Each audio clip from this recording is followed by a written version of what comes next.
All right, good evening, guys. Ken at Tortoise Capital Nightly Strategy Podcast for April 4th, 2023. We'll start with the swing trade portfolio. Some interesting ones today. These are all on the 30-minute charts. Starting with Alcoa. So Alcoa, okay. So this vertical blue line you see here today. This is today's price action. So this is -1, -2, -3, and -4 days.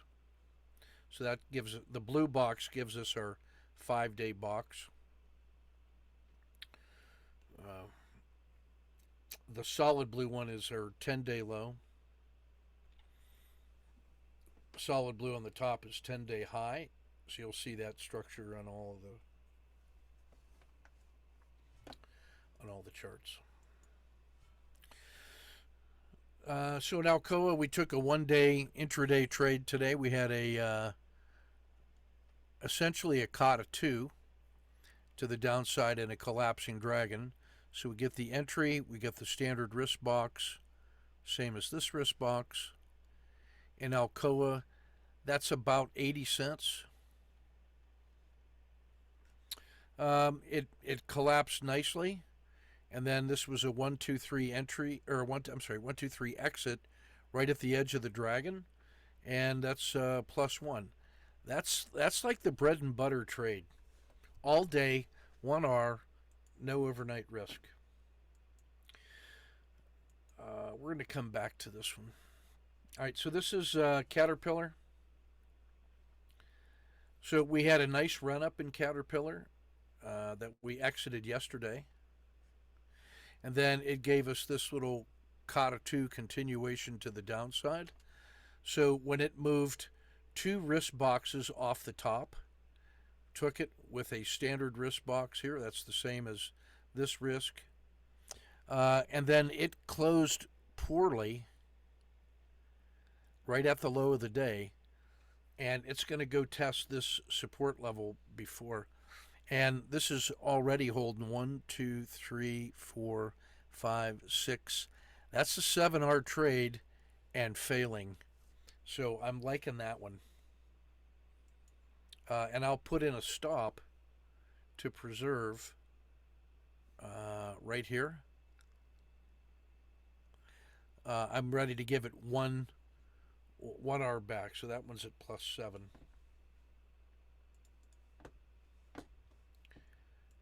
Cliff, this, like the other metals, just collapsed hard today after what had been a nice run up. This one we tried yesterday at the close. We speculated on a COTA 2 entry right here, and we were hoping for this. And we had our 1 unit of risk on. And then today it just immediately collapsed. So we took the -1, and that was a stop and reverse. And that thing dropped like a stone. And again, 1, 2, 3 exit to close at the edge of the dragon. And that gave us 1, 2, 3, 4, 5. +5 on this one. And -1 there. Nets out to +4 and no overnight risk. I'll take that one all day. CVS was no trade. We're still just watching it track the sideways compression here. This is going nowhere fast. At some point, it's going to break out or break down. I could be ready to trade that from a breakout from today's yellow zone in a standard weight. Nothing weird. Dish was a Godzilla, as you will recall from this great big sell-off. That's a Godzilla right there on the last 30 days of it. And so we tried the Godzilla trade with a COTA 2 entry, which is this one, and crossing the dragon. It's rolling up. And then that one we were able to escape with a fractional gain yesterday, and we missed the downward move yesterday. And then today it gapped up to here and then immediately started to collapse again. And when it fell below the R10 wiggle right here, that little R10 and this R10. What would we call that entry?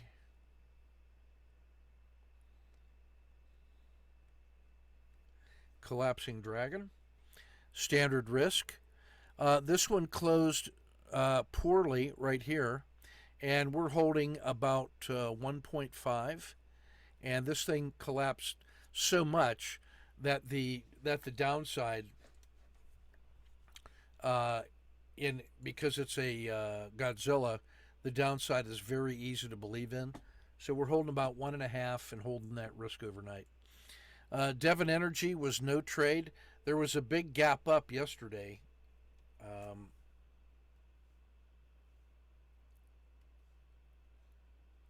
that closed sideways, and today it kind of failed, but there wasn't enough room in there to trade it, and mostly it's because of this one. Had most of my attention today. So this is today, the 0 day. This is -1. So 2 days ago, we had a root. We had cashed a couple R on this tight risk box, and then exited, and then took the routine Kata 2 continuation. Nothing special. And then it closed here. We held it, and then yesterday we added a position as it was warming up going into the close, and then today it gapped up. So I added, and then it did this little hook and go, added another position, and pretty soon I noticed I got 4 positions in as it caps right up in here. And that risk box is so small that this turns out to be 39R. So what do you do on a catastrophic windfall? I cash these 3 positions, and I keep this one. And this one is about 5R. Actually, more like 4, I guess about 4R. That one is 4R in hand, and this one tests out to 35.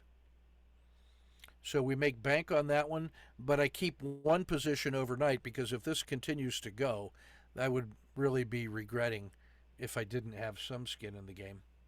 So, so that's how we played that one.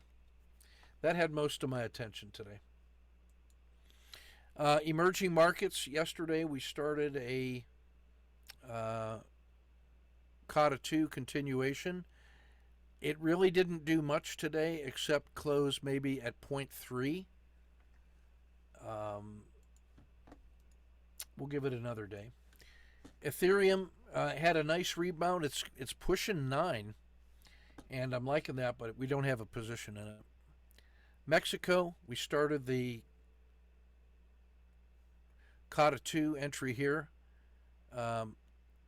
White knuckled it today. It closed right here, so we're holding about +1, and it's good to go. Routine. Brazil, we started the Kata 2 yesterday at the close. If I'd been quicker, I might have cashed this one as it started to roll over, but I was really tied up with EA, and so I just let this one develop. So we're holding about half an R, and I've just got the usual stop right here, and we'll just see how it goes. So that's Brazil and Mexico both in that condition. Intel the same way. Yesterday's Kata 2 reentry is basically flat, so just holding it. International paper, on the other hand, and it seemed like most of the downsides, except for EA, really were paying off today. EA to the upside, obviously. So we'd closed a nice routine win. It rolled over today, gave a collapsing dragon, got the entry here, standard risk. It rebounded in the last half hour, so we're holding about +0.5, but it didn't breach the PSAR, so this thing could fail more. If it goes below today's low, I would consider adding a second position on the turbo. If it breaks below the 5-day low, I would add a second swing position. IYR, no trade. It's consolidating. Uh, the the banks, these are the regional small banks, which had been kind of locked into this choppiness. Today collapsed, and that gave us a collapsing dragon. Standard risk. It closed. It actually had a nice close, and in retrospect, that would have been a nice exit. But we're holding point 0.5 and giving it a chance to fail one more day. Marijuana just continued to get smashed. So yesterday we started the collapsing dragon here, and then on that continuation, the second collapsing dragon we added, it closed here, and then today it just failed some more. But then the last 3 hours, it did nothing but go sideways. So I just decided that's a good one to cash. So we've got 1, 2, 3, 4 on the first one, and 2 on the second one. So that's +6 and no overnight risk. So I'm happy with that one. Clean energy just started a collapsing dragon today. It gave us this little pattern. So on the collapsing dragon, I'm short, standard risk. It closed here. So we're holding about 0.5, and that feels pretty good. Rivian, the long, we started the COTA 2 long. It gained and then fell back, and I was able to get out of it with a scratch. I thought about this one, but I was burned out by the end of the day. No energy left. So no trade in Rivian. Treasuries missed the morning hook. Still rising. Tesla. So yesterday was Tesla's wild ride, where we lost 12R on this trade because of the gap, and then got a lot of it back on the revenge trade. And then today it sold off, stabilized, and then it just gave me an SSC. So I said, let's try it. It's in the news, so it's going to be volatile again tomorrow. There was a combination of both good news and bad news. So take your pick. It's just going to be volatile tomorrow. In retrospect, that'd been better being flat and then just turbo it in the morning. U.S. Steel, the final one. So we had been noticing the sideways chop. Today it had a collapsing dragon breakdown. Standard risk, 1, 2, 3R, and then took the 1, 2, 3 routine exit. So we captured +3. Now there are some special ones from today that I wanted to highlight. The first one is AI. This is an AI company that has been accused by a hedge fund that's short of some accounting irregularities. Now, this thing has had an amazing run in the last 30 days. I mean, just extraordinarily volatile. And then the announcement today that they were having accounting irregularities caused it to gap down and then just start dropping like a rock. So I took I've never traded this before, but took the short and then cashed it before. I didn't want to carry any overnight risk for about 4R. But that's in play. AI is the name of the company, so I'm attracted to it. And I used about $1.50 of risk on the risk box. So that one is in play.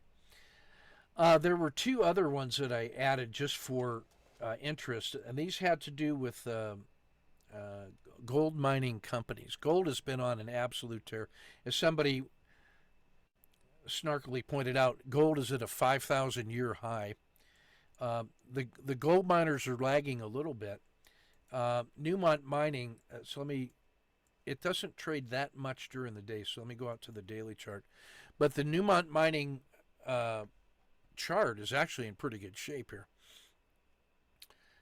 And I think this is a reasonable way to play gold. The cost of extracting gold is going down, and the cost and the payoff of mined gold is up, and there's a PSAR flip, and it's had a pretty nice run, and 30-day high is halfway up the stack. So I think there's a good chance of that thing running, and I think with a 1-day risk, we could think about taking that not on the 30-minute chart, but I would just trade that on a daily, and you might just take the wider stop here because there's still two of those to the top. So Newmont Mining is certainly in play. And then the other one is our old buddy Wheaton Precious Metals. And that one's in much better shape than Newmont Mining in terms of its trade location because it's already above the previous peak. This is where it resolved that tension to the upside, and it's doing nothing but going up. So to me, Newmont Mining is pretty reasonable. Should have had it on my portfolio before because that's just as clear a COTA 2 and a PSAR flip as you could ask for. And I should have been in this thing around 41 with about $1 risk, and then with price up here at 50, that's about 9R on the table. But because it's free and clear and it just made a new 150-day high, I think that thing is there's no holding back on that, and I think it's a reasonable alternative to cash and treasuries and other defensive plays. So that's the work today. But clearly, the big win of the day was this Electronic Arts. I want you to recall that this thing started off for us back here. Let me get out of this so you can see that. This thing started off for us down here as a Godzilla, and it's had some fits and starts, but it's been a pretty positive move. And today was the explosive move up here to the top, and there's still some room to go to about 132 and 131. This is the peak of the RL10, or peak of the Dragon, I should say, and the peak of the RL10, and then this one at about 133. And then if it breaks out above that, it's long gone. So this is what the Godzilla trade on this thing is a nice case study in life cycle trade. How to get started with the Godzilla. If we go back and look at this on 30 minutes, we'd see every one of these was an effort to trade, and we've been making money in here all the way through. And then today was the 39R. This last 3 days on that explosive move, astronomical. Okay, so that's that. Let's go to sniper trade.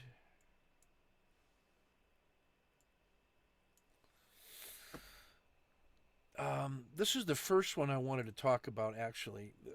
This was a special one today. This was a news event that hit last night. I was looking around, and I've been looking at the REITs, the real estate investment trusts, because of their, there's a chance to earn some income in there. And Blackstone, the world's largest capitalist, they have been getting pummeled by redemption requests. Like there's been a request from advisors to pull $4.5 billion out of their $71 billion REIT, and they have the ability to say no to that. Like they can, they in their charter, they're allowed on their discretion to limit withdrawals to 5% per quarter, and they'd already reached the 2% caps in January and February, so they're delaying people getting their money out of the REIT. That's not going to bode well. And so this is when that news report was released at 6 p.m. yesterday. This was the opening. So I was tracking that thing. It gave me this and then a fail, and that's a COTA 2. So with a nice tight risk, a second entry here, a recovery, and then a re-entry. So this gave us about 5R on this cycle and another 1R. So that was about 6R, just sort of an opportunity trade by being short BX, because they're going to lose money because people are going to be upset at their redemption policy. You know, you think it's your money, but not so much.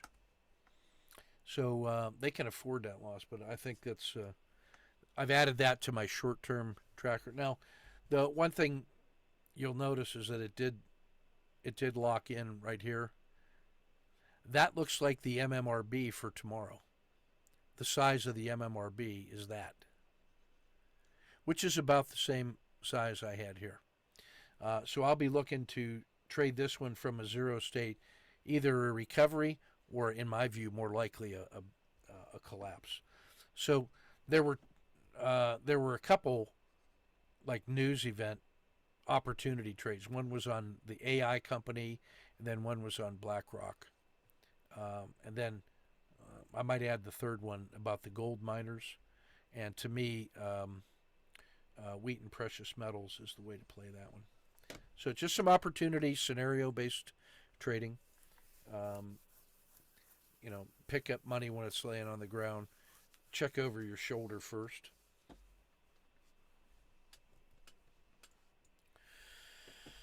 Let's go to the traders today.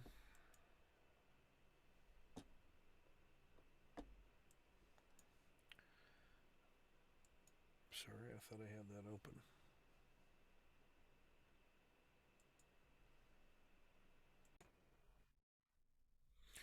All right, so here is Woj and Devon Energy. He did not trade that. He had other things going on, although that's certainly his bread and butter. In Tesla, um, he's able to pull a scratch out of that. He monkeyed around with this. And then rather than get caught up in the chop, he shifted his attention to U.S. Steel and NVIDIA.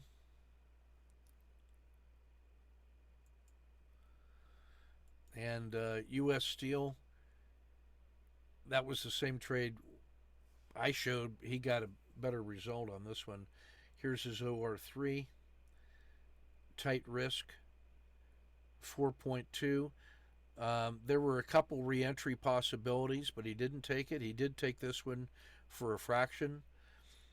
He saw the SSC. He waited for a little confirmation and still picked up 1.3 for a total of 5.5. And that's really just trading when you're in the zero state. You can see that, but if you're not in the zero state, then don't force it. And then he picked up a quick R on NVIDIA here and a couple scratches that basically scratched out. So a total of 6.7 for the day. Really nice work.